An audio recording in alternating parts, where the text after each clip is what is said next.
Beliau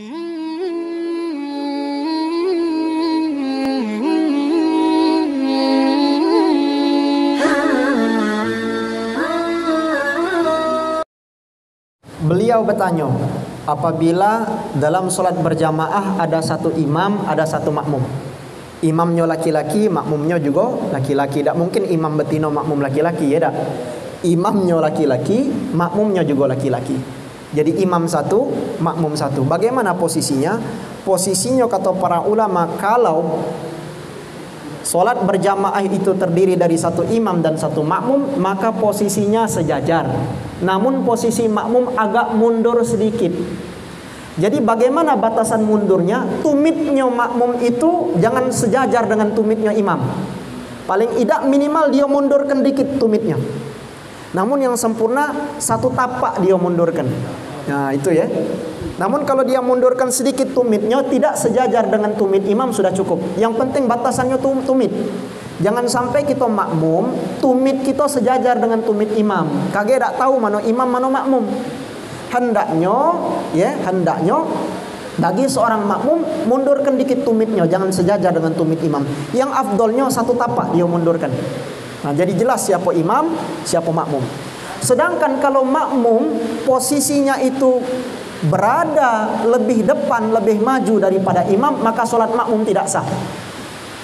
Ya, jadi jangan kita sebagai makmum solat posisinya di depan imam, tidak sah solat kita.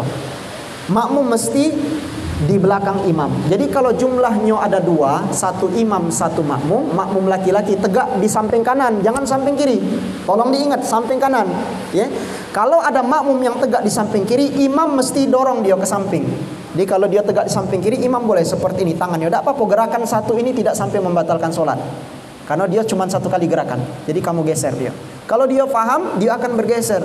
Kalau dia tidak paham, ajaknya bergocok. Kamu ngapo imam ini geser aku jadi dia. Keluarkannya jurus, ya tak?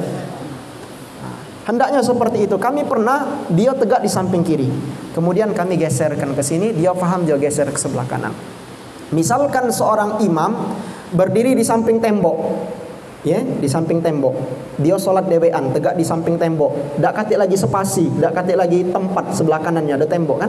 Datang wong pengen jadi makmumnya, maka ia bermakmum di sebelah kiri, maka imamnya yang bergeser. Kita kan tidak mungkin nak geser dia ke sebelah kanan karena tembok di sebelah kanan kita.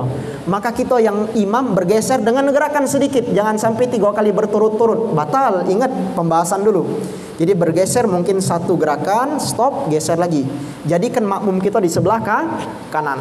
Itu sunnahnya, bahwa makmum kalau berjumlah satu orang di sebelah kanan imam. Dan ia agak sejajar, namun posisi tumitnya mundur sedikit. Tidak boleh sejajar dengan imam. Biar kita tahu siapa imam, siapa makmum. Nah itu apa namanya tuh ketentuannya. Namun yang lebih afdol mundurlah satu tapak, jadi jelas itu ya. Demikian. Dan itu apa lagi? Oh iya, kalau ada yang masbuk.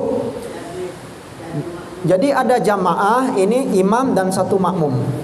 Posisinya sudah benar nih, sebagaimana yang kita jelaskan. Datang satu makmum lagi, yaitu makmum laki-laki, pengen bergabung. Bagaimana posisinya? Maka posisinya adalah makmum yang pertama di sebelah kanan imam, dia mesti tahu ada jemaah baru yang akan bergabung di dalam sholat tersebut. Maka makmum pertama itu mesti mundur dia. Mundur, kenapa? Ketentuannya adalah apabila jumlah makmum itu lebih dari 1, 2 atau lebih, maka semua makmum mesti di belakang imam. Mesti di belakang imam. Jadi kita sebagai makmum yang semula berada di sisi kanan imam, karena kita cuma berdua sholat, datang makmum yang baru, maka kita mesti mundur sejajar dengan makmum yang kedua di belakang. Karena kita berjumlah 2 makmum ditambah imam jadi bertiga. Jadi imam di depan, 2 orang makmum di belakang. Nah itu jadi kita mundur. Misalkan kita tidak tahu, maka makmum yang baru datang boleh mencolek kita sedikit. Nah itu kita mundur. Kita tahu bahwa ada makmum baru, kita mundur. Supaya membentuk saf di belakang imam 2 orang. Jadi 2 orang atau lebih di belakang imam. Kalau makmumnya cuma 1, maka 1 orang makmum itu di samping kanan imam, agak mundur sedikit. Nah itu ketentuan para ulama yang mengatur tentang saf. di sebelah kiri. Ingat hadis kata Nabi, wasitul imamah. Jadikan imam itu di tengah-tengah kalian. Pegang ini hadis Nabi. Wasitul imamah, jadikan imam itu di tengah kalian para makmum. Jadi kalau kita makmum yang pertama mundur, otomatis kan imam belum di tengah. Maka makmum yang kedua mesti di samping kiri makmum pertama, sehingga imamnya di tengah. Jangan di samping kanan. Gak bagus bentuk safnya kan. Ini imam, makmum pertama, makmum kedua.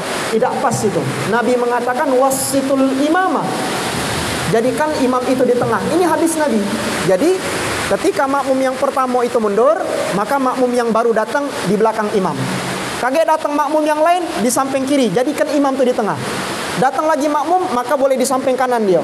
Yang jelas tetap jadikan posisi imam itu di tengah-tengah. Ini perintah Nabi. Termasuk misalkan shaf pertama sudah penuh, ya, shaf pertama sudah penuh, datang kita untuk membentuk shaf berikutnya. Tidak boleh kita membentuk shaf di pojok sana, di pojok sana. Bentuk shaf di belakang imam. Nanti yang lain datang, dia akan memenuhi kanan kiri, sehingga yang terbentuk adalah imam berada di tengah-tengah shaf. Ini perintah Nabi, wasitul imamah, jadikan imam itu di tengah-tengah kalian. Nah itu. Terima kasih.